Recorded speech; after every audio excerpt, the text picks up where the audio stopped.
On January 25th, 2021, a group of elite billionaires and political movers convened through their screens for the World Economic Forum, also known as Davos. If ever there was an event that laid bare just how strong the connection between money and power is, this would be it. Across the span of 4 days, thought leaders, politicians, and billionaires basked in the light of their ideas like fair economic and social systems, technologies for good, and how to save the planet. In short, it's a conference for the global ruling class to decide how they think the world should work and to put those ideas into action. Davos is just one example of elite do-gooding and philanthropy in the billionaire class. At first glance, big-ticket donations seem great, especially for climate action. More money towards crucial initiatives, right?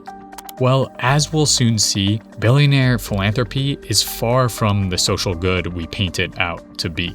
This video is sponsored by CuriosityStream, which now comes with Nebula for free when you sign up using the link in the description.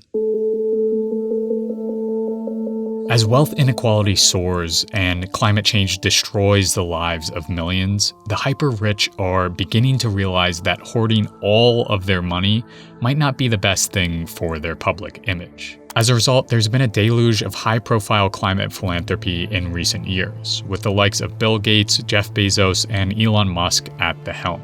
They almost seem to be trying to outcompete each other in terms of donations. Musk created a 4-year tech competition that awards $100 billion to whoever invents the most effective carbon capture technology.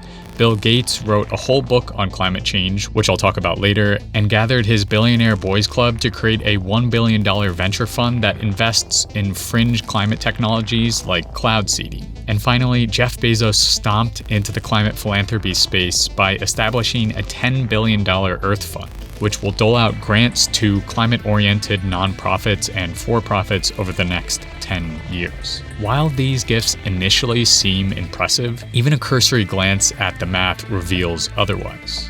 Musk's $100 million reward is just 0.06% of his wealth as of writing this. That's the equivalent of someone with a net worth of $40,000 giving away $23. And to add insult to injury, his $100 million prize is actually spread out over a number of different winners and runners-up. So the grand prize is really only $50 million. Jeff Bezos' $1 billion fund is definitely larger, but still insignificant considering he's currently the wealthiest man on the planet right now, and the sum is being handed out over a 10-year period. So really, the fund is granting just 0.51% of Bezos' net worth every year. But these quick calculations are just the tip of the iceberg. If you dig even deeper, the new world of climate philanthropy is a lot less about changing the world than philanthropists would like us to think. It's these nice deeds, the sprinkling of nice deeds that help us uphold a system in which rich people can monopolize the future, hoard progress, and kill the American dream. And not satisfied with that, they're trying to kill the planet now too. That's Anand Giridharadas, author of Winners Take All. This clip perfectly demonstrates how philanthropy, especially in the climate space, is more of a charade than an actual avenue for change. Philanthropy should be seen less as an act of altruism and more as an act of self and wealth preservation. Philanthropy, as far back as Rockefeller and Carnegie, works to benefit billionaires in 3 main ways. The first is through image whitewashing. One way this happens is through large donations to museums or schools in return for a family name on a building or a gallery wing. This is exemplified in the Sackler family's donation to a number of academic institutions in the midst of lawsuits accusing the family of fueling the opioid crisis in the US with their company's product OxyContin. And we can also see this in Jeff Bezos' multiple environmental donations. $690,000 to the Australian Wildlife Recovery Fund. That seem to attempt to counteract the dismal environmental and ethical reputation of Amazon, a union-busting company that has acquired a massive carbon footprint and squeezes its workers so hard that they have to pee in bottles just to complete orders. Same thing with Elon Musk. Tesla factory workers in California are working so hard they're passing out on the production line. And even Bill Gates. who amassed his fortune by crushing the competition with intellectual property laws and monopolies. On top of all that, multiple studies have shown that the richest 1% cause double the amount of emissions of the world's poorest 50%. So if these billionaires really want to make change, they need to first look towards the exploitative practices that are making them rich. And if you're thinking these industry titans are extremely generous, a recent study found that the richest 20 people only donated 0.8% of their wealth. Essentially, billionaires like Jeff Bezos and Elon Musk are spending millions to mask the harm they cause making billions. This philanthropic whitewashing not only allows billionaires extreme cultural and political influence, but it also allows for even more financial consolidation. The way the US tax code is set up, which is where most of the richest people live, the government essentially subsidizes big-ticket giving. When a billionaire like Bezos puts billions of dollars into a donor-advised fund or gives to a nonprofit, he's then able to write that amount off in his taxes. Essentially, when Bezos donates $500 million to wildfire relief, he is then taxed less because of that. This robs the government and people of vast sums of money, and then only returns a semblance of that capital under the control of billionaires. This is an inherently undemocratic way to decide how money is distributed in our society.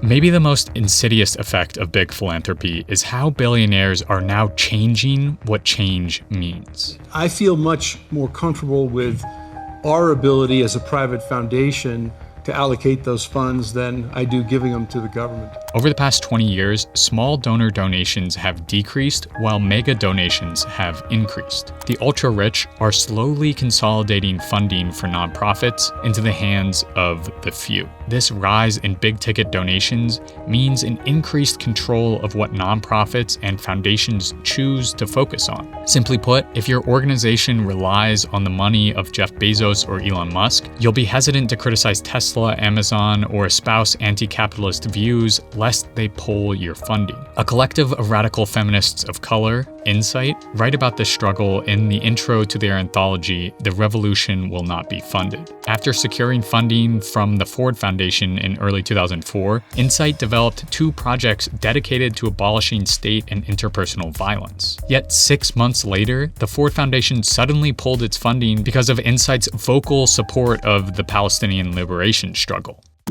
On a more personal note, this year I took a sponsorship from Bill Gates' private office to promote his new book, an act which I very much regret. Not only were some of the solutions in his book questionable, but I had to water down my criticism of Bill Gates to 1 line for fear of losing the sponsorship. I've since redistributed the money I received from the sponsorship, but the mere act of self-censorship was illuminating for me. If I, who wasn't reliant on that ad revenue to continue the channel, wasn't able to criticize Gates, what does that mean for a nonprofit whose very existence is tied to the quote-unquote generosity of the billionaire class?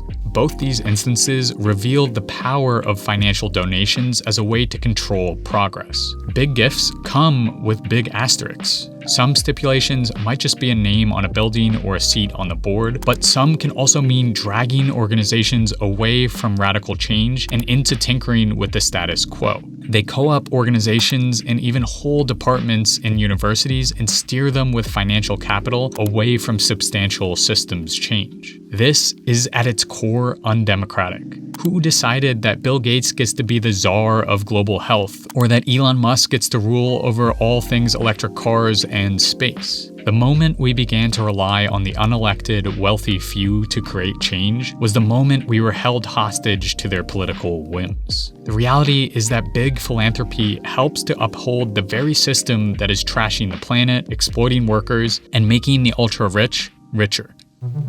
The money that Gates and Musk are committing to climate action, for example, only seem to entrench their techno-optimist worldview. They're pouring billions into untested technological solutions like cloud seeding and carbon capture that have yet to be tested at scale. While these technologies are important to understand and research, they are certainly not the answer to climate change like Musk and Gates seem to think. In addition, these techno solutions are appealing to the likes of Gates and Musk because they don't require any loss of money, power, or status. In fact, implementing a technology developed by Bill Gates' climate venture initiative like cloud seeding at scale would only amplify Bill Gates' power. Much like what we're seeing him do now with the hoarding of vaccines through the lionization of patents. The recipe for these vaccines to be shared would be helpful. And do you think that would be helpful?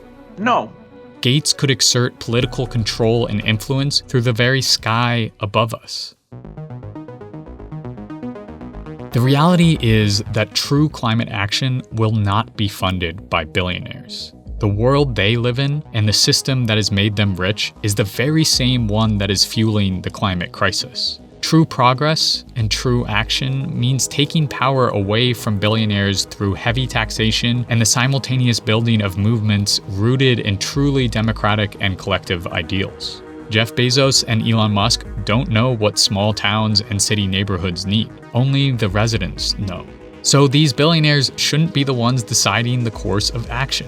Take, for example, Mark Zuckerberg. In his arrogance, he threw $100 billion at Newark to revitalize the city's school system. The man had barely even visited the place, and after funneling $100 million into a foundation, not much changed. In part because the foundation had little interaction with any of Newark's community groups or residents. And Newark's mayor at the time heavily criticized Zuckerberg, saying you can't just cobble up a bunch of money and drop it in the middle of the street and say, this is gonna fix everything. Real changes in terms of climate action and justice more broadly means transforming the entire world through people-oriented movements. We need to move from worker exploitation to worker liberation, from environmental degradation to environmental stewardship, from white supremacy to racial justice. And this can't happen if billionaires are still hoarding wealth and deciding what change they feel comfortable with. If, for example, instead of keeping it, Jeff Bezos redistributed the wealth he gained in the pandemic to Amazon workers, they would each receive a bonus worth $105,000. Taxing the wealthy is essential in the struggle for progress, but it's not the only thing we can do. Looking within our communities towards mutual aid groups or grassroots organizations building people power like Insight, instead of looking towards the scraps that capitalist monarchs throw us, is essential because climate and justice solutions will only last if they are created by and for communities. Real change means the loss of power for billionaires and the transference of that power into the hands of billions. Watching this video, you might have noticed that I barely touched on the massive donations coming from conservative billionaires like the Koch family. Well, I actually did write a section all about conservative billionaires and their political influence, but it didn't really fit well with the rest of the video.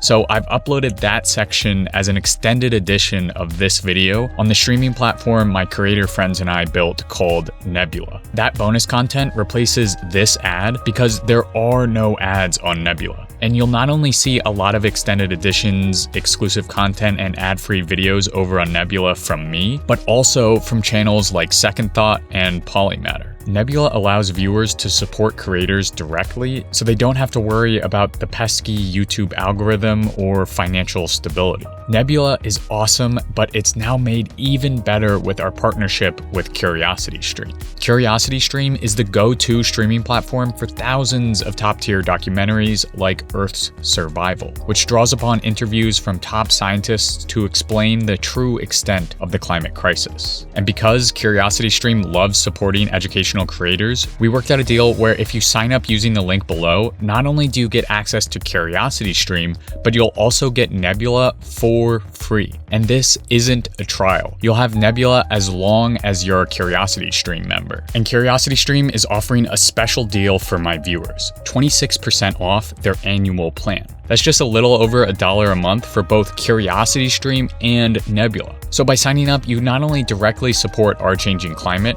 but you gain access to thousands of documentaries and exclusive videos from your favorite creators. So if you want to support both Our Changing Climate and hundreds of other educational content creators, go to curiositystream.com/OCC or click the link in the description and sign up for CuriosityStream and Nebula for just $14.79 per year. That's 26% off. Thanks so much for watching all the way to the end. If you've already signed up for CuriosityStream, you can also support me by becoming an Our Changing Climate patron on Patreon. Just pledging $1 a month gives me the financial stability I need to keep making more videos like this. So thanks again for watching, and I'll see you in 2 weeks.